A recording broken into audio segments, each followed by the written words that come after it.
জীবন পথরে ঠিয়া গুরুদেব হাতে ধরি জ্ঞানর মশাল ডাকি কহুচন্তি আসিবু যেবে তু ছিন্ডাই দে সবু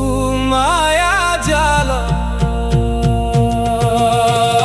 নিজ হাতে নিজ অহম জাড়িলে সরিবনি ସେହି যন্ত্রণা ত্যাগ ভক্তির দিব্য